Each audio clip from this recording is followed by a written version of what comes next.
Hello students, welcome back to मैंटीज classes. तो आज हम स्टार्ट करेंगे अरिहंत का सैम्पल पेपर 9। तो हमारे 8 जो सैम्पल पेपर हैं वो मैंने यूट्यूब चैनल पर डाल दिए हैं, तो आप वहां पे जाके एक बार ज़रूर चेक करना और इसकी जो पीडीएफ है वो टेलीग्राम पे आपको मिल जाएगी। ठीक है स्टूडेंट्स। सेक्शन ए देखेंगे, मैच द फॉलोइंग है। यहाँ पे लिस्ट 1 को लिस्ट 2 से आपको मैच करना है। तो पहला है कॉन्फिडेंस बिल्डिंग मेजर, तो इसका आंसर जो हो जाएगा process of exchanging information on defence matter. ठीक है ना, तो जो इंफॉर्मेशन है उसको एक्सचेंज करना है डिफेंस मैटर से related between the nation on a regular basis. तो जब भी दो कंट्रीज जो हैं वो अपनी इंफॉर्मेशन को एक्सचेंज करते हैं एक दूसरे के साथ, तो उसी को बोलते हैं कॉन्फिडेंस बिल्डिंग मेजर। नेक्स्ट है आर्म्स कंट्रोल, तो इसका आंसर हो जाएगा रेगुलेट द एक्विजिशन और डेवलपमेंट ऑफ वेपन्स। तो वेपन्स की डेवलपमेंट को रोकना है, उसको रेगुलेट करना है। नेक्स्ट है अलायंस, तो जहाँ पे भी अलायंस आपको दिखेगा वहाँ पे कोलिशन याद रखना। तो a coalition of a nation meant to deter और defend against the military attacks. ठीक है ना, तो वहाँ पे क्या है, हम लोग अलायंसेस वगैरह करते हैं। उसका डिजार्ममेंट, तो यहाँ पे giving up certain types of the weapons, यानी वेपन्स की रोकथाम करनी है यहाँ पे पूरी तरीके से। ठीक है, तो हमारा आंसर जो हो जाएगा वो हो जाएगा 2 4 3 1। उसके बाद नेक्स्ट है यहाँ पे arrange the following in a chronological order. तो ये रिपीटेड क्वेश्चन है स्टूडेंट, तो यहाँ पे इसकी जो डेट है वो देख लेते हैं। सोवियत इन्वेजन हुआ था अफगानिस्तान के ऊपर, ये हुआ था 1979 समथिंग। ठीक है, उसके बाद नेक्स्ट है फॉल ऑफ बर्लिन वॉल, ये हुआ है 1989।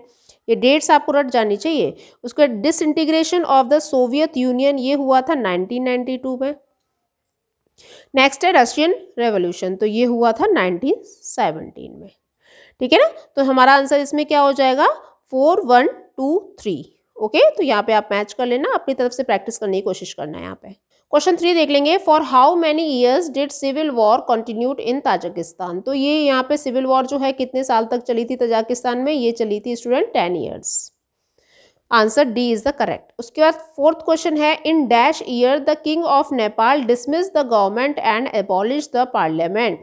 तो ये है 2002। यहाँ के जो मोनार्की सिस्टम था, तो वहाँ के जो राजा थे उन्होंने क्या किया था, गवर्नमेंट को यानी कॉन्स्टिट्यूशन वगैरह जो है इन सब चीज़ों के लिए मना कर दिया था, एबॉलिश कर दिया था कि भाई ये सब काम नहीं चलेगा, यहाँ पे मोनार्की सिस्टम रहेगा। तो ये कब अबॉलिश कर दिया था, ये अबॉलिश कर दिया था 2002 में। उसका नेक्स्ट फिफ्थ क्वेश्चन देख लेंगे, which two countries signed the Indus water treaty with the world bank as negotiator. तो यहाँ पे आंसर आ जाएगा, देखो इंडस वैली की बात हो रही है यहाँ पे, तो इंडस के लिए कौन से दो कंट्रीज हैं जो वाटर शेयर करते हैं, तो ये है इंडिया एंड पाकिस्तान। तो आंसर बी इज करेक्ट। उसके नेक्स्ट है security as a confidence building. तो यहाँ पे कॉन्फिडेंस बिल्डिंग के मेजर्स बताने हैं आपको। कॉन्फिडेंस बिल्डिंग मेजर्स मीन्स, तो यहाँ पे आ जाएगा स्टूडेंट अवॉइडिंग वायलेंस। तो जैसे मैंने बताया था, हॉस्टैलिटी होती है, जो मिलिट्री हॉस्टैलिटी होती है वो बिल्कुल ख़त्म करनी है आपको। ट्रस्ट एंड बिलीव्स जो है वो रखने हैं किसी कंट्री के साथ। तो ये सारी चीज़ें आपको शुरू करनी है और अवॉइडिंग वायलेंस भी करनी है, तभी कॉन्फिडेंस बिल्डिंग जो है वो बन पाएगा। सेवेंथ क्वेश्चन देखेंगे, which of the following are accounted as the major environmental problem across the globe. तो यहाँ पे एनवायरमेंटल प्रॉब्लम्स क्या क्या हैं, ये तो उसके बारे में देख लेंगे। यहाँ पे फॉरेस्ट डिप्लीशन है, बिल्कुल सही बात है, जैसे हम डिफॉरेस्टेशन करते जा रहे हैं। दूसरा है ओजोन डिप्लीशन, तो ये भी हम कर रहे हैं भाई, सीएफसी का बहुत ज़्यादा यूज़ कर रहे हैं, जिसकी वजह से ओजोन जो है वो डिप्लीट हो रही है, यानी बहुत ज़्यादा पतली हो गई है, होल भी उसमें हो गया है। ठीक है, तो उसके बाद यहाँ पे आंसर हो जाएगा हमारा बोथ ए एंड बी। उसके बाद नेक्स्ट 8th क्वेश्चन यहाँ पे देखेंगे, in which year the voting machine of entire country shifted to EVM. तो ईवीएम का फुल फॉर्म क्या है, इलेक्ट्रॉनिक वोटिंग मशीन। तो पूरा जो सिस्टम था ना वो ईवीएम में कब जो है शिफ्ट हो गया, तो ये शिफ्ट हो गया 2004 में। Answer A is correct. उसका 9th क्वेश्चन देखेंगे यहाँ पे, इन विच ईयर भारतीय जनसंघ वॉज फॉर्म। तो ये हमने कई बार डिस्कस कर लिया है, 1951 इज द करेक्ट आंसर है। ये किसके लीनेजेस हैं, ये आरएसएस के लीनेजेस हैं, ये सब हमने देखा था। यहाँ पे 10th एंड 11th क्वेश्चन के लिए सेम डायरेक्शंस दिए हुए होते हैं, तो इसके यहाँ पे क्वेश्चन देख लेते हैं। India, China and other developing countries were exempted from the requirement of the Kyoto protocol. अभी जस्ट हमने 8th वाले में डिस्कस किया था इसके बारे में कि इंडिया और चाइना को जो है ये क्यों छूट मिली हुई है, ये दोनों ही डेवलपिंग कंट्री थे, तो इनको एक तरीके से एग्जैम्प्टेड किया गया है कि आप जो है एमिशन कुछ परसेंटेज तक कर सकते हो, क्योंकि आप डेवलपिंग कंट्री हो तो आपको इंडस्ट्रियलाइजेशन वगैरह भी करना बाकी है, तो आप कर सकते हो। ठीक है ना, तो यहाँ पे छूट दी गई है क्योटो प्रोटोकॉल के अंदर में। तो रीज़न क्या था इसका कि that contribution to the emission of green houses gases during the industrialization period was not significant, क्योंकि इन लोगों का जो कॉन्ट्रीब्यूशन है ना वो कम है, तो इसी वजह वजह से क्या है, ये भी थोड़ा कर सकते हैं। लेकिन जो डेवलप्ड कंट्रीज़ हैं उनकी परसेंटेज बहुत ज़्यादा कम है, तो वो नहीं कर सकते हैं। तो इस वजह से यहाँ पे बताया गया है कि इंडिया और चाइना को जो है एग्जेम्प्टेड किया गया है। उसके नेक्स्ट 11th क्वेश्चन हम यहाँ पे देख लेंगे। हाँ, इसका आंसर क्या होगा, हमारा आंसर हो जाएगा both A and R true and R is the correct explanation of A is the correct answer. Question देख लेंगे स्टूडेंट्स। तो in the traditional view of the security more threat to the countries security comes from the outside its border. बिल्कुल सही बात है, जो भी हमें ट्रेडिशनल थ्रेट होता है वो बाहर के कंट्रीज से ही होता है। आपने देखा होगा कोई भी जो लड़ाई हो रही है किसी भी कंट्री की, तो इंटरनेशनल लेवल पे वो कभी भी अटैक कर सकते हैं, ठीक है ना। तो ये एक तरीके का थ्रेट है। और ये यहाँ पे क्या बोल रहा है, इसका जो रीजन है क्या बोल रहा था, international system is rather a brutal arena in which there is no central authority capable of controlling behaviour. जैसे क्या है कि हम अपने कंट्री में रहते हैं तो अपने कंट्री में हम सेफ हैं। अगर इंटरनल कोई भी दिक्कत होती है हमारे कंट्री के अंदर, कोई लड़ाई वगैरह होती है, तो हमारे पास एक अथॉरिटी है, हमारी सेंट्रल गवर्नमेंट। लेकिन अगर इंटरनेशनली आपके ऊपर कोई अटैक होता है तो वहाँ पे कोई अथॉरिटी नहीं है। वैसे यूएनओ है, लेकिन यूएनओ हर चीज़ में इस तरीके से इंटरफेयर नहीं कर सकता है, ठीक है ना। तो यहाँ पे क्या है, एक तरीके से ब्रूटल एरिना जो है ये बोला गया है इंटरनेशनल सिस्टम को। तो इसीलिए इसका आंसर क्या हो जाएगा, both A and R the true and R is the correct explanation of A. बिल्कुल सही आंसर है, ठीक है। उसका 12th क्वेश्चन हम यहाँ पे देखेंगे। In the general election of 2009 UPA one by how many seats. तो जो 2009 में जो इलेक्शंस हुए थे वहाँ पे यूपीए को कितनी सीटें मिली थी, तो ये मिली थी 262। तो ये किसके साथ अलायंस है, ये कांग्रेस के साथ अलायंस है। 2009 में कांग्रेस की सरकार बनी थी तो ये अलायंस होके आई थी यूपीए के साथ। तो यूपीए की 262 सीटें थी और कांग्रेस की 206 सीटें थी, ठीक है ना। तो यहाँ पे क्या है, जैसे यूपीए 2 बोला गया है इसको, जैसे यूपीए 1 जो है वो 2004 में मर्ज हुई थी और यूपीए 2 जो है 2009 में मर्ज हुई थी। सेक्शन बी पे मूव करेंगे। 13th क्वेश्चन देखेंगे। What was the purpose of operation desert storm. तो ऑपरेशन डेजर्ट स्टॉर्म को ना गल्फ वॉर भी बोला जाता है और इसको ऑपरेशन एंड्यूरिंग फ्रीडम भी बोला जाता है, जहाँ पे अमेरिका और जो आपके ये नेटो के कंट्रीज़ है ना, 34 कंट्रीज़ ने मिल के जो है इराक पर इन्वेड किया था, क्योंकि वो इराक ने क्या है कुवैत पर इन्वेड कर दिया था। तो इसी वजह से उसके प्रोटेक्शन में यहाँ पे इन लोगों ने इराक के अगेंस्ट में होकर इसके ऊपर अटैक कर दिया था। वैसे ये चैप्टर जो है डिलीट हो गया है, लेकिन सैंपल पेपर में दिया है तो मैंने आपको जस्ट बता दिया है। 14th क्वेश्चन पे मूव करेंगे। Differentiate between the one party dominance and one party system. तो वन पार्टी डोमिनेंस क्या होता है स्टूडेंट, कि जो पार्टी मेजोरिटी में हमेशा के लिए बनी रहती है तो वो उसका डोमिनेंस हो जाता है एक तरीके से सरकार के ऊपर, ठीक है। तो जैसे कि कांग्रेस का हो गया था ये ना, 3 टाइम जो है उसका डोमिनेंस बना रहा, लेकिन धीरे धीरे जब दूसरी पार्टीज आने लगी, लोगों को दूसरों के लोगों का काम जो है समझ में आने लगा, तो उन लोगों ने दूसरी पार्टीज को भी वोट देना शुरू कर दिया। तो हम क्या बोलेंगे, सीधी सी बात है भाई, जो पार्टी जो है बहुत लंबे समय तक एग्जिस्ट रहती है उसको वन पार्टी डोमिनेंस बोलते हैं, जैसे कि कांग्रेस पार्टी, ओके। उसके बाद जैसे कि हम अगर इंटरनेशनली लें तो कम्युनिस्ट पार्टी जो है वो भी चाइना में एक तरीके से वन पार्टी डोमिनेंस बना के रखा उसने। उसके बाद 15th क्वेश्चन हम देखेंगे। Identify any 2 outcomes of the partition of India into India and Pakistan.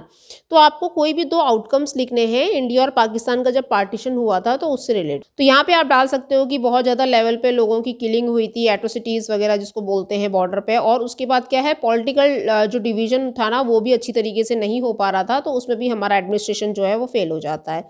तो कोई भी आप 2 आउटकम्स जो भी आपको समझ में आए आप डाल देना। उसके बाद 16th क्वेश्चन पे मूव करेंगे। What were the 2 main consequences of the Indo पाक कॉन्फ्लिक्ट ऑफ 1971। तो देखो 1971 की जो लड़ाई हुई थी ना वो एक्चुअली बांग्लादेश बनाने के लिए हुई थी। तो यहाँ पे जो इंडिया और पाकिस्तान ने जो लड़ाई लड़ी है तो उसके बारे में आपको 2 कॉन्सिक्वेंसेस बताने हैं। तो ये जो है ये पाकिस्तान से रिलीज़ करने के लिए, बांग्लादेश को पाकिस्तान से रिलीज़ करने के लिए, यानी ईस्ट पाकिस्तान को रिलीज़ करने के लिए लड़ाई हुई थी। इंदिरा गांधी थी उस समय पे। तो यहाँ पे क्या है ना, जो 93,000 जो पाकिस्तानी ट्रूप्स थे उन लोगों ने सरेंडर किया था इंडियन आर्मी के सामने। तो ये बोला जाता है कि भाई ऐसा जो सरेंडर है ना वो मतलब दुनिया में 2 ही बार हुआ है। एक हुआ है सेकेंड वर्ल्ड वॉर के टाइम पे जब जापान ने सरेंडर किया था, और दूसरा जो है ये हमारे इंडिया के सामने पाकिस्तान ने सरेंडर किया। तो 17th क्वेश्चन पे मूव करेंगे। What are the 2 models of development and which of the models were adopted by India. तो कोई भी आपको 2 मॉडल्स ऑफ इकोनॉमी बताने हैं डेवलपमेंट के। तो यहाँ पे 2 मॉडल हैं, एक कैपिटलिस्ट है दूसरा सोशलिस्ट है। कि जो कैपिटलिस्ट है वो यूएस और यूरोप के द्वारा अपनाई जाती है, और जो सोशलिस्ट मॉडल है इसको यूएसएसआर और चाइना वगैरह अपनाते हैं। ठीक है, तो यहाँ पे जो है ये जो दोनों मॉडल हैं ये पूरे वर्ल्ड में चलते हैं स्टूडेंट्स, और यहाँ पे हमने कौन सा मॉडल अपना रखा है, हमने एक तरीके से दोनों को ही मिक्स करके अपना रखा है। ठीक है, तो इसीलिए हमारी जो इकोनॉमी भी है ना वो भी मिक्स्ड इकोनॉमी कहलाती है।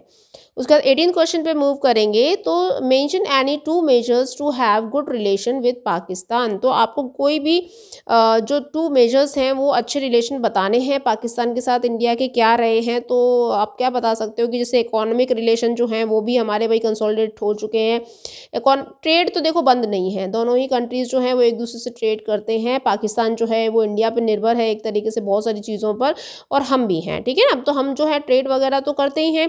साथ में जो है कल्चर है हम दोनों कंट्रीज़ का थोड़ा ज़्यादा डिफरेंस नहीं है, सेम सा ही है, क्योंकि आपने देखा होगा बहुत सारी मैरिजेस जो हैं वो इंडिया के जो लोग हैं वो पाकिस्तान से करते हैं, और पाकिस्तान के जो लोग हैं वो इंडिया में भी आते हैं, जैसे सानिया मिर्जा जो है ना, एग्जाम्पल ले सकते हैं हम। तो इस तरीके से हमारे ये दो अच्छे रिलेशन जो हैं वो पाकिस्तान के साथ हम बता सकते हैं। सेक्शन सी पे मूव करेंगे, तो यहाँ पे 19 क्वेश्चन देखेंगे, analysis any 3 lessons learned from the emergency of 1975।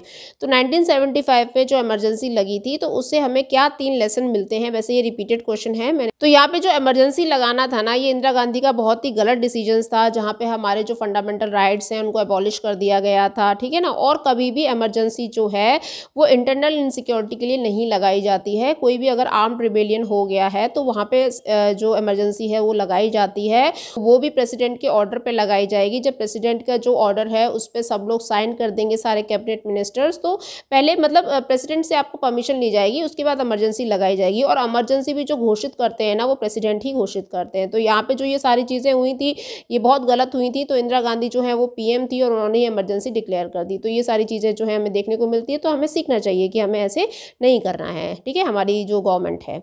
उसके बाद 20th क्वेश्चन पे हम देखेंगे, what is UNICEF and mention any 4 functions performed by it. तो कोई भी आपको ना यूनिसेफ के 4 फंक्शंस यहाँ पे बताने हैं।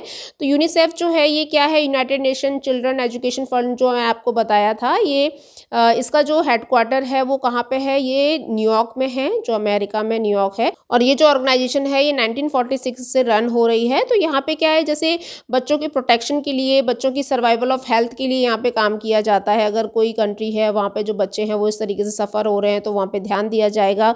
ठीक है, लेडीज़ के लिए ध्यान दिया जाता है, और ये फंड प्रोवाइड करता है। ठीक है, किसके लिए, जो चिल्ड्रन हैं उनकी हेल्थ के लिए, विमेन हैं उनकी हेल्थ के लिए, उनकी सैनिटेशन के लिए, उनके न्यूट्रिशन चीज़ों के लिए। तो यहाँ पे यूनिसेफ जो है उनको फंड प्रोवाइड करता है। तो ये आप डाल सकते हो। और क्या डाल सकते हो कि जैसे एपिडेमिक्स हैं, स्ट्राइक्स हैं, इन सब चीज़ों से भी उसको बचाने का काम जो है यूनिसेफ को करना होता है। नेचुरल डिजास्टर्स वगैरह है, अगर कोई ऐसी प्रॉब्लम आ गई है तो ये जो है वहाँ पे हेल्प एंड फंड जो है दोनों प्रोवाइड करेगा। ओके, 21st क्वेश्चन देखते हैं, what was the approach of the government of India towards the princely states immediately after the partition of India in 1947। तो यहाँ पे प्रिंसली स्टेट्स के बारे में बोल रहा है कि भाई 1947 के बाद जो है प्रिंसली स्टेट्स जो हैं वो किस तरीके से मर्ज होते हैं, कौन अलग होता है, कौन मिलते हैं, ये सारी चीज़ें पूछ रहा है। तो यहाँ पे आपको बताना है कि भाई वैसे तो नॉर्मली क्या है, प्रिंसली स्टेट सारे ही मर्ज ही हो गए थे इंडिया के अंदर, लेकिन जिन लोगों को मर्ज नहीं होना था उनको क्या है स्पेशली थोड़ा ऑटोनॉमी वगैरह दी गई थी। ठीक है ना, और यहाँ पे क्या है, जैसे इन लोगों के लिए जो बैकड्रॉप था, आप देखो पार्टीशन के समय पे अच्छी तरीके से कोई भी चीज़ तो हुई नहीं थी, टेरिटरी वगैरह डिवाइड नहीं हो पा रही थी अच्छी तरीके से। तो यहाँ पे क्या है, ये चीज़ पे भी थोड़ा काम किया जाता है। और जैसे हम अगर एग्जांपल लें, जूनागढ़ है ना, मणिपुर है, हैदराबाद है, जम्मू कश्मीर है, तो ये मर्ज नहीं होना चाहते थे। तो इन लोगों के लिए भी प्रोविजंस करवाए जाते हैं, किसी को ज़बरदस्ती मिलाया जाता है, किसी को ऑटोनॉमी दी जाती है, लाइक दिस। ठीक है, तो ये सारी चीज़ें आप डाल देना। 565 हमारे प्रिंसली स्टेट्स होते हैं जिनको हम मर्ज करके स्टेट्स का रूप देते हैं। उसके बाद 22nd क्वेश्चन पे मूव करेंगे, what is difference between refugees and migrants. ये मैंने आपको पहले भी एक्सप्लेन किया है, रिपीटेड क्वेश्चन है कि रेफ्यूजीज कौन होते हैं। ये वो लोग होते हैं जिनको ज़बरदस्ती किसी कंट्री से निकाला जाता है फोर्सफुली।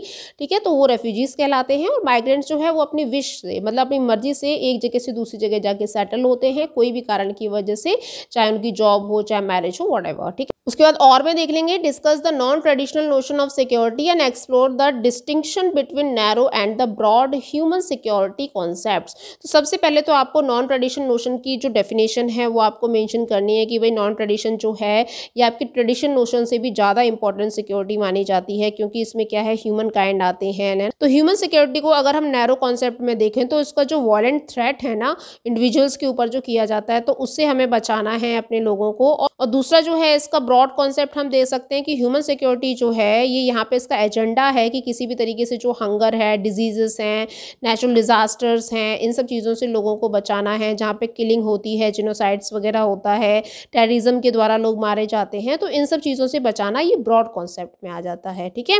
और नैरो में क्या आता है कि जो छोटे मोटे वायलेंट थ्रेट्स होते हैं वो मतलब एक इंसान जो दूसरे इंसान को मार रहा है या कोई एक ग्रुप दूसरे ग्रुप्स को मार रहा है, तो ये सारे जो है नैरो कॉन्सेप्ट में आ जाएंगे। ओके, तो आप ऐसे करके डाल सकते हो। उसके बाद नेक्स्ट क्वेश्चन यहाँ पे बोल रहा है 23rd वाला कि what are the major problems of the ecological issues. तो इकोलॉजिकल यानी आपको एनवायरनमेंट से रिलेटेड जो इशू हैं वो मेंशन करने हैं यहाँ पे।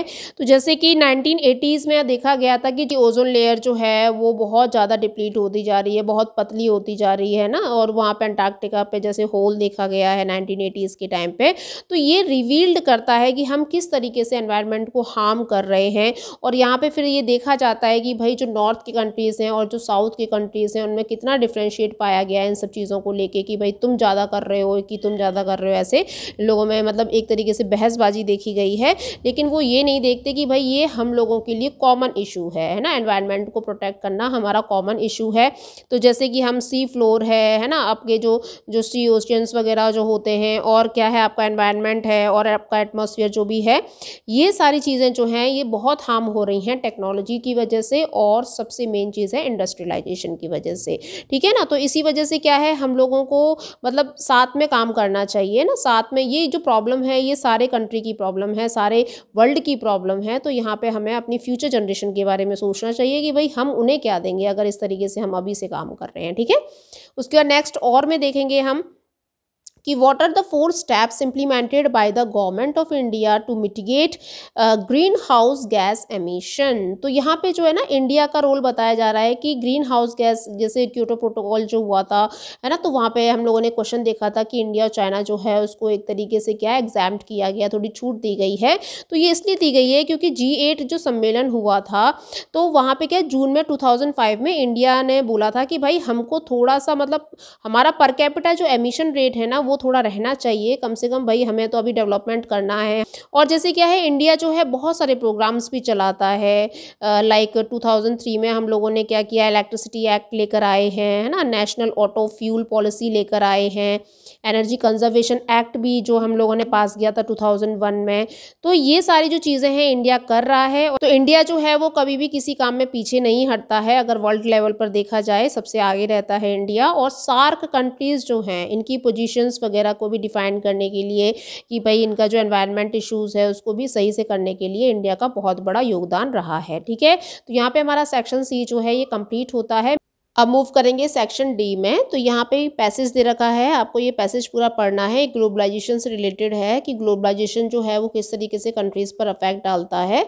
तो यहाँ पे ग्लोबलाइजेशन जो है ना ये जस्ट टेक्नोलॉजी से इंट्रोड्यूस करता है, आपको अपडेट रखता है हर चीज़ से। तो यहाँ पे ग्लोबलाइजेशन जो है वो आपको किसी भी तरीके से आपकी जो स्टेट कैपेसिटी है ना उसको रिड्यूस नहीं करता। तो इसी से रिलेटेड यहाँ पे एक पैसेज दे रखा है, आप देख लेना एक बार।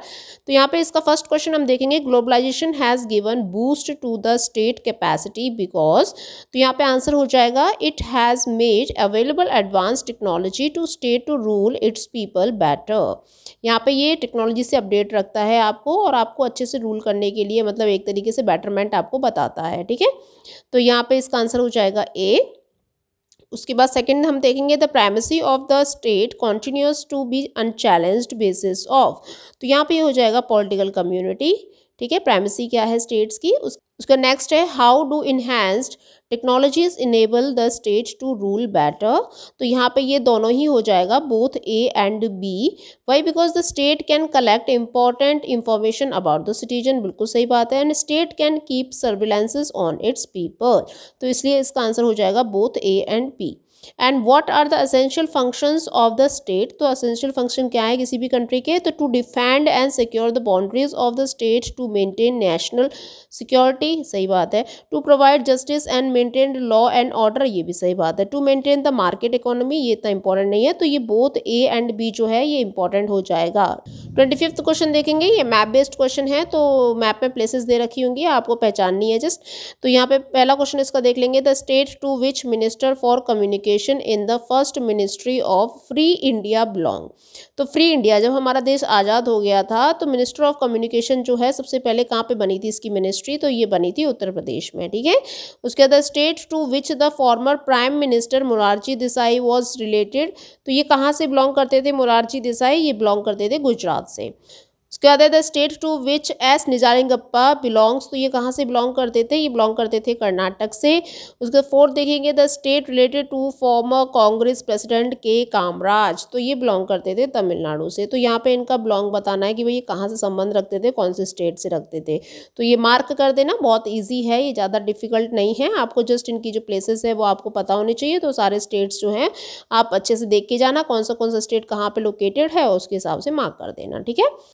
तो यहाँ पे हम इसके आंसर देख लेंगे, तो हमारा फर्स्ट में आंसर क्या था, उत्तर प्रदेश था, तो ये हो जाएगा ए, ओके। उसके बाद आपका सेकंड वाला जो है ये क्या आंसर था हमारा, गुजरात था, मोरारजी देसाई कहाँ से बिलोंग करते हैं, तो ये हो जाएगा सी। थर्ड वाला जो है ये आपका निजालिंगप्पा कहाँ से बिलोंग करते थे, कर्नाटका से, तो बी। उसका फोर्थ में हो जाएगा आपके तमिलनाडु, ये हो जाएगा डी, ठीक है। तो ये यहाँ पे लिख देना, आप यहाँ स्टेट के नाम लिख देना। उसके बाद 26th क्वेश्चन देखेंगे, ये यहाँ पे पिक्चर बेस्ड क्वेश्चन है, एक आपको ये पिक्चर पहचाननी है, उससे रिलेटेड क्वेश्चंस को सॉल्व करना है। पहला क्वेश्चन देखेंगे, when was the treaty of Maastricht signed, तो ये मास्ट्रिच ट्रीटी जो है ये कब साइन हुई थी, ये साइन हुई थी 1992 में, ठीक है। यहीं पे इसी के अंडर में ही ईयू जो है ये बना था, और ये मास्ट्रिच कहाँ पे है, नीदरलैंड में है, ठीक है। तो वहीं पे ये साइन हुई थी, सारे के सारे जो 15 देश हैं ये साइन कर रहे थे कि भाई हम ईयू में शामिल हो चुके हैं। उसका सेकंड है आपका, which symbol these stars are indicating, तो ये जो सिंबल है ना ये क्या दर्शा रहा है, तो ये दर्शा रहा है कि भाई इन लोगों ने जो एक कॉमन कॉन्स्टिट्यूशन है ना बनाया था, लेकिन जो है वो फेल हो गया। वाई, बिकॉज देखो यहाँ पे क्या है, एक तरीके से ये एक टाइटैनिक का शिप है और इसके बीच में जो ये बड़े बड़े पहाड़ हैं आइस के, तो ये रुकावट कर रहे हैं, तो इनका जो कॉन्स्टिट्यूशन बन रहा था ना कॉमन, वो नहीं बन पाया। पार्लियामेंट जो ये बनाने की कोशिश कर रहे थे पूरा, वो नहीं बन पाया, ठीक है ना। तो यहाँ पे इंडिकेट कर रहा है। उसका नेक्स्ट क्या बोल रहा है, why does the cartoonist use the image of the ship Titanic to represent EU, तो यहाँ पे जो कार्टूनिस्ट हैं उन्होंने टाइटैनिक का जो जहाज है ये क्यों बनाया है as a cartoon to show the EU, तो यहाँ पे ये बोल रहे हैं कि जो इनका टाइटैनिक का जहाज है ना ये प्रॉपर डेस्टिनेशन पे नहीं पहुँच पा रहा है, क्योंकि यहाँ पे जो रोड़े आ रहे हैं इसकी प्रॉब्लम आ रही है वो, और जो ये सोच रहे थे जिस हिसाब से ये चीज़ बनाई गई थी कि भाई ईयू जो है वो कॉमन रहेगा सारे कंट्रीज़ के लिए, तो वो भी इम्प्लीमेंट यहाँ पे नहीं हो पाते हैं। तो ये बता रहा है कि ये अपनी प्रॉपर डेस्टिनेशन तक नहीं पहुँच पा रहा है, ठीक है। ई पर मूव करेंगे। 27वां क्वेश्चन है, how Bangladesh was formed as an independent nation, तो किस तरीके से जो बांग्लादेश है उसको आज़ादी मिलती है वेस्ट पाकिस्तान से, और किस तरीके से ये एक इंडिपेंडेंट नेशन बन जाता है, तो उसके बारे में आपको लिखना है। जैसे शेख मुजीबुर रहमान जो है उसका बहुत बड़ा रोल रहता है इसके अंडर में, क्योंकि ये पार्टी बनाते हैं आवामी लीग के अंडर, और जब इंडिपेंडेंट हो जाता है इंदिरा गांधी की बदौलत, तो उसके बाद भी ये पार्टी में रहते हैं, लेकिन वहाँ पर फिर क्या करते हैं, जो पाकिस्तान के जो लीडर होते हैं ना याह्या खान, वो उनको अरेस्ट करवा लेते हैं, और शेख मुजीबुर रहमान के ही जो ऑफिसर्स होते हैं वो इनके राष्ट्रपति भवन को बॉम्ब से उड़ा देते हैं। मतलब ऐसे बहुत सारी घटनाएं होती हैं, और ये जो लड़ाई हुई थी ना हमारी इंडिया पाकिस्तान वाली, ये मेन इसका पर्पस बांग्लादेश ही था। और यहाँ पे पाकिस्तानी आर्मी जो है ना वो इंडियन आर्मी के सामने सरेंडर कर देती है, बहुत बड़ा सरेंडर होता है ये, और यहाँ पे फाइनली जो है हम जीत जाते हैं, ठीक है। और में देख लेंगे, what are the efforts which has been taken by India and Pakistan, है ना, towards peace and cooperation between both the nation. तो यहाँ पे भाई बात हो रही है इंडिया और पाकिस्तान के पीस एंड कोऑपरेशन की, ठीक है ना। यहाँ पे बुरी चीज़ पे बात नहीं हो रही है, अच्छी चीज़ पे बात हो रही है कि हमारे क्या क्या अच्छे रिलेशंस भी हैं इनके साथ। तो यहाँ पे हम सीधा लिख सकते हैं कि भाई जो कॉन्फिडेंस बिल्डिंग है वो हम बना के रखे हुए हैं, है ना। लेकिन भाई वो पाकिस्तान नहीं फॉलो करता है वो बात अलग है, लेकिन हम तो फॉलो करते हैं ना। तो उसके बाद सेकंड हम क्या डाल सकते हैं कि जो सोशल एक्टिविटीज़ हैं इन लोगों की वो भी क्या है, एक तरीके से कोलैबोरेट हैं, और क्या है, फ्रेंडली एटमॉस्फेयर बना के रखे हुए, क्योंकि वहाँ के लोग जो है यहाँ काम करने आते हैं, इस तरीके से देखा ही होगा आपने मूवीज़ वगैरह में भी और वैसे भी। उसके बाद नंबर ऑफ़ बसेस रूट्स जो हैं ये भी चल रहे हैं, है ना, जो रूट्स वगैरह हैं, जो बसेस जाती हैं यहाँ से लोग वहाँ जाते हैं, उसके बाद वहाँ से लोग यहाँ आते हैं। जैसे कि एक ये ट्रेन चली थी समझौता एक्सप्रेस, है ना, तो वो कब चली थी, 1976 में चली थी, तो जहाँ से क्या है लोगों का आना जाना शुरू हो जाता है। ये शिमला एग्रीमेंट की बात है।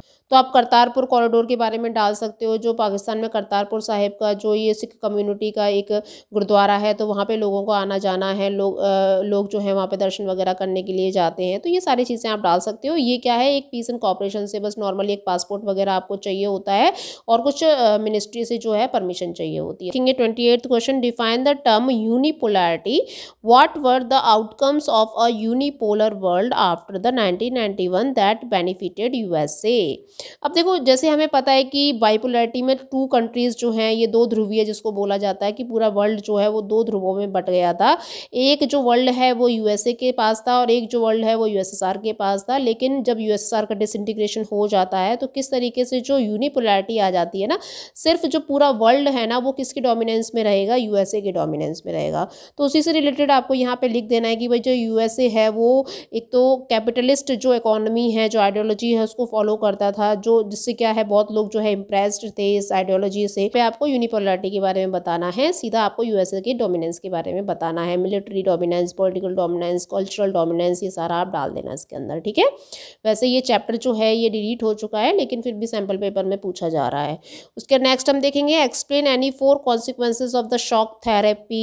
ये शॉक थेरेपी से रिलेटेड जो है क्वेश्चन आना ही आना है भाई, हर बार जो है मोस्टली हमें देखने को मिला है ये शॉक थेरेपी जो एक ट्रांजिशन है, ये एक तरीके से सोशलिस्ट मॉडल से कैपिटलिस्ट मॉडल में जब इनकी इकोनॉमी स्विच करती है और क्या क्या प्रॉब्लम्स इनको फेस करनी पड़ती हैं यहाँ के लोगों को, यहाँ की सरकार को, तो उसी को हम शॉक थेरेपी बोलेंगे। इसके आपको कॉन्सिक्वेंसेज डाल देने। ये कई बार हम लोगों ने डिस्कस किया है कि किस तरीके से माफिया इमर्ज हो जाती है, लोग जो है काला बाजारी वगैरह करने लग जाते हैं, बहुत बड़ी गराज सेल यहाँ पे लगती है, इतनी बड़ी बड़ी इंडस्ट्रीज फैक्ट्रीज जो हैं वो एक कौड़ी के भाव यहाँ पे बिक जाती हैं। तो ये सारी चीज़ें आप डाल देना, ओके। उसके बाद नेक्स्ट क्वेश्चन यहाँ पे बोल रहा है 29th, what are the various positions on the issue of regional autonomy for the Kashmir, which of these do you think are justifiable, give reason for your answer. तो ये क्वेश्चन पूछ रहा है कश्मीर के बारे में। तो जैसे कश्मीर जो है इसको जो ऑटोनॉमी दी गई थी, इसको जो स्पेशल स्टेटस दिया हुआ था, तो वहाँ पे जो लोग हैं उनको प्रॉपरली मिली थी ये सारी चीज़ें कि नहीं मिली थी, उसके बारे में आपको डालना है। और ये देखो एक वैल्यू बेस्ड क्वेश्चन है, आपको अपने भी कुछ आइडियाज़ जो हैं, अपने जो कुछ विचार हैं इसमें डालने हैं इस आंसर में, ठीक है ना। तो जैसे गवर्नमेंट ऑफ इंडिया के द्वारा यहाँ पे एक प्रोमिनेंट मतलब वादा किया गया था कि भाई हम लोग ये सारी चीज़ें आपको देंगे, वो सब नहीं मिलता है इनको। बाद में देखने को मिलता है कि यहाँ पे जो पॉलिटिकल पार्टीज है उनका एक डोमिनेंस शुरू हो जाता है लोगों के ऊपर, सबसे ज़्यादा लोग सफ़र होते हैं यहाँ पे जो पब्लिक है ना। और यहाँ पे क्या है, एक तरीके से जो मिलिटेंट एक्टिविटी बहुत ज़्यादा बढ़ जाती है और जो पॉलिटिकल पार्टीज़ हैं वो 370 आर्टिकल का मिसयूज़ करने लग जाते हैं। तो ये सारी चीज़ें आप डाल सकते हो और आप किसके साथ हो, आपके क्या विचार हैं वो आप इसमें डाल सकते हो। उसका नेक्स्ट क्वेश्चन पूछ रहा है कि और में देखेंगे, all regional movement need not to lead separatist demand, explained by giving examples for this chapter, ठीक है। तो यहाँ पे रीजनल एस्पिरेशन से रिलेटेड ये क्वेश्चन है। तो जो रीजनल इशू है वो कोई एक नॉर्मल फेनोमेना नहीं है, यहाँ पे कंट्रीज़ की बात हो जाती है स्टूडेंट। तो जिस तरीके से अदर कंट्रीज़ में भी रीजनल प्रॉब्लम्स चलती हैं, उनके इश्यूज़ चलते हैं, कैसे लोग जो है सेपरेट होने की डिमांड करते हैं। जैसे हमारे देश में नॉर्थ ईस्ट वाला जो एरिया है वो बहुत ज़्यादा इस चीज़ को डिमांड करता है ना, अलग होने के लिए। तो ये सारी चीज़ें जो हैं आप इसके अंदर डाल सकते हो। उसके बाद नेक्स्ट जो है यहाँ पे देखेंगे कि peace and prosperity of countries lay in the establishment of strengthening of the regional economic organisation, critically analysis the statement. तो पीस एंड प्रोस्पैरिटी जो है ये किस तरीके से किसी भी कंट्रीज़ के बीच में एक अच्छा रिलेशनशिप जो है स्टैब्लिश कर सकती है, तो इसके बारे में आपको डालना है कि कैसे इनके जो इकोनॉमिक ऑर्गेनाइजेशन है ये भी अच्छी तरीके से स्ट्रेंथ हो सकते हैं, ठीक है ना। तो यहाँ पे डालना है कि भाई जैसे आपके कंट्री है, आपका इंडिया है, उसके आसपास के जितने भी कंट्रीज़ हैं, तो उनके साथ अगर आपके अच्छे रिलेशन रहेंगे, अपने अच्छे म्यूचुअल डिफरेंसेस को आप हटा के अच्छे से फॉरेन पॉलिसी जो है, फॉरेन ट्रेड पॉलिसी जो है इसको इम्प्लीमेंट करोगे, तो आपके इकोनॉमिक डेवलपमेंट तो होना ही है। तो जैसे बैकवर्ड कंट्रीज़ लेडीज़ हैं उनको भी चांस मिलना चाहिए, वहाँ पे भी क्या है आप कोई भी एक्टिविटीज़ ऐसी कर सकते हो जो उससे वहाँ पे एम्प्लॉयमेंट मिल सके। उसका स्टैंडर्ड ऑफ लिविंग जो है ये हर कंट्री को अपने पे ध्यान देना चाहिए, इम्प्रूव करना चाहिए। उसके बाद क्वालिटी ऑफ एजुकेशन है, हेल्थ है, ट्रांसपोर्ट है, सब पे भी ध्यान देना चाहिए, अच्छे से काम करना चाहिए। तो ये सारी चीज़ों को आप इधर मेंशन कर सकते हो, ठीक है। और अगर पब्लिक सेटिस्फाई होगी तो पीस एंड प्रॉस्पेरिटी अपने आप ही आ जाएगी। उसके बाद what is Godhra riots, what were its outcomes. तो आपको गोधरा कांड के बारे में बताना है जो फरवरी मार्च 2002 में हुआ था। ये एक लार्ज लेवल का वायलेंस हुआ था स्टूडेंट, जो मुस्लिम कम्युनिटी ने किया था गुजरात के अंदर। क्योंकि इनमें क्या है एक्चुअली हुआ क्या था कि जो गोधरा है ना वहाँ पे एक ट्रेन, एक जो बोगी है ना, ट्रेन की जो बोगी है जिसमें कार सेवक बैठे हुए थे, वो पूरे की पूरे उसमें आग लगा दी गई थी। तो उसका जो इल्ज़ाम है वो मुस्लिम कम्युनिटी को दे दिया जाता है, तो जिसकी वजह से यहाँ पे दंगे भड़क जाते हैं। तो ये जो वायलेंस है ना इसमें 1100 लोगों की मृत्यु हो जाती है। बहुत बड़ा वायलेंस यहाँ पे हो जाता है, बहुत सारे मुस्लिम्स जो है उनको मार दिया जाता है हिंदुओं के द्वारा। और ये क्या है ह्यूमन राइट जो आपके मतलब इसको चैलेंज कर रहा है, ह्यूमन राइट्स को चैलेंज कर रहा है। तो यहाँ पे क्या है गुजरात जो गवर्नमेंट होती है इसका रोल भी इसमें बताया जाता है ना, इसी में ही थोड़ा मोदी जी का भी नाम बताया गया था उस समय पे। और 2002 में ही इलेक्शंस होने थे, तो इन इलेक्शंस को भी क्या करवा दिया जाता है, पोस्टपोन करवा दिया जाता है, ठीक है। तो और भी इससे रिलेटेड जो चीज़ें हैं वो आप इसमें डाल देना इस आंसर में। तो यहाँ पे हमारा जो ये सैम्पल पेपर है ये फिनिश होता है स्टूडेंट। और 10th वाला जो है हमारा लास्ट सैम्पल पेपर रहेगा। बाकी के जो क्वेश्चन है ना 11 से लेके 15th के सैम्पल पेपर में रिपीटेड है, बार बार रिपीट किए जा रहे हैं, वही सारी चीज़ें हैं। आप फर्स्ट से लेके 10th तक भी अच्छे से देख लोगे तो आपके जो बहुत अच्छा रिविजन हो जाएगा, बहुत अच्छी प्रैक्टिस हो जाएगी अगर आप इसको लगा देते हो तो, ठीक है ना। तो आपको सारी जो वीडियोस है वो मेरे चैनल पे मिल जाएंगी और इसकी मैंने एक पूरी प्लेलिस्ट बना रखी है जो आपको मतलब हर वीडियो के डिस्क्रिप्शन में आपको मिल जाएगी, ठीक है। और आपको अगर इसको पीडीएफ के रूप में चाहिए तो आप मेरे टेलीग्राम ग्रुप को ज्वाइन कर लेना, तो आपको वहाँ पे पीडीएफ भी मिल जाएगी। आपको ओसवाल के भी सैम्पल पेपर मिल जाएंगे, आपको यहाँ पे अरिहंत के भी मिल जाएंगे। तो आप एग्जाम्स तक खूब अच्छे से प्रैक्टिस कीजिए, आंसर राइटिंग कीजिए। जितनी बार आंसर राइटिंग करोगे उतना क्लियरिटी आपके आंसर में आती जाएगी और उतना कॉन्फिडेंस बढ़ता जाएगा आपके अंदर, ठीक है ना। तो मिलेंगे नेक्स्ट वीडियो में, तब तक के लिए धन्यवाद स्टूडेंट्स।